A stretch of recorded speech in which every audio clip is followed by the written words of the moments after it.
Now, I'll start out this video with a quote by Franz Liszt, who said, "Beware of missing chances, otherwise it may be altogether too late someday." Now with that in mind, I urge every single pianist to apply for the single open cashier job at Fortino's. Now pianists are some of the most hardworking people on the planet. Man, that's fucking cap. Pianists are some of the poorest people on the planet, and somebody please remind me why 10 years of lessons and generational debt equals earning a job in a dingy room lit by single light bulbs you can teach a screaming 3-year-old how to bash a keyboard.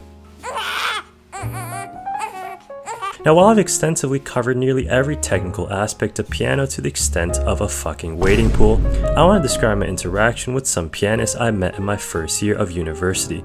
Now Real Kind of Chalice viewers will know that I'm majoring in science, so you undoubtedly spot this major attracting so many Asians to it. You'd think a black hole fucking spawned. And what happens when a lot of Asians are together?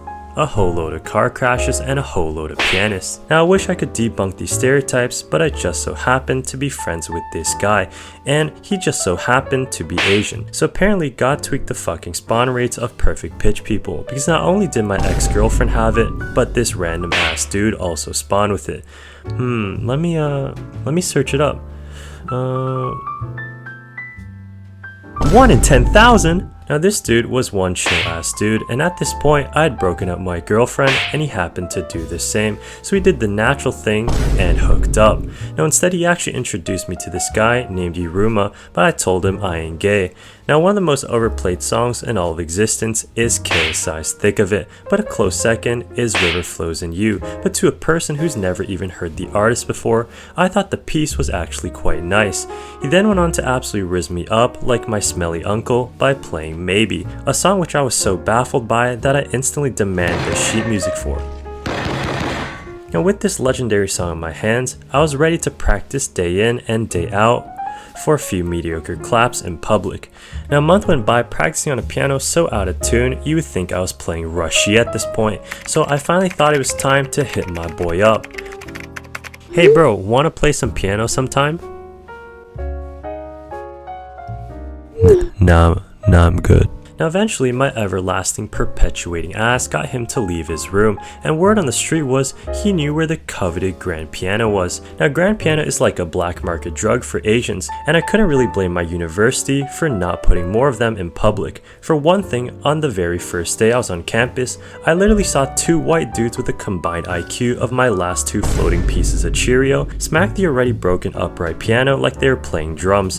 Now if you were the university and you saw this absolute tomfoolery going down, you would not be happy. Now of course these were only upright pianos that are regularly shaped, standard, and moderately priced. Now the university would have the grand pianos valued at somewhere from 20k to 200k, that of course be locked up tighter than P. Diddy's baby oil collection. However, there's a single grand piano that was in one place that the university knew would never be harmed, an all-girls dorm. Now girls would internally implode themselves before bashing a random piano with a pool stick, so my friend knew this thing was in pristine condition. The only problem was it was an all-girls dorm, so my buddy called up a guy who knew a guy who knew a girl, and the 3 of us went in, changing genders like we're Caitlyn Jenner. Now once we reached the common area, I looked around at the majestic ass scenery bestowed upon me, and then I was reminded of my own dorm, that the university really went out and bought a bunch of zoo cages, threw out the animals, and then threw me and the boys in. Like I really thought there'd be spontaneous violins that would start playing, and a butler named Alfred offering warm towels,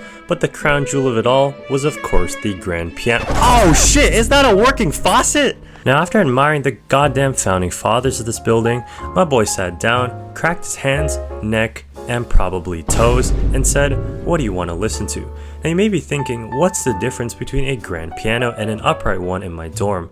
Well, for one, the grand piano actually has all their keys intact, while my dorm piano is doing a good impression of Christian rock, so when I press F sharp, my entire finger went through the whole piano. Now another major difference is the sound quality, and you may have noticed that the grand piano is a big back. Literally. Now the backside of the piano is entirely meant to produce a deeper and more satisfying noise, just like my ex-girlfriend. So my boy goes on and plays Maybe again, and the room is filled with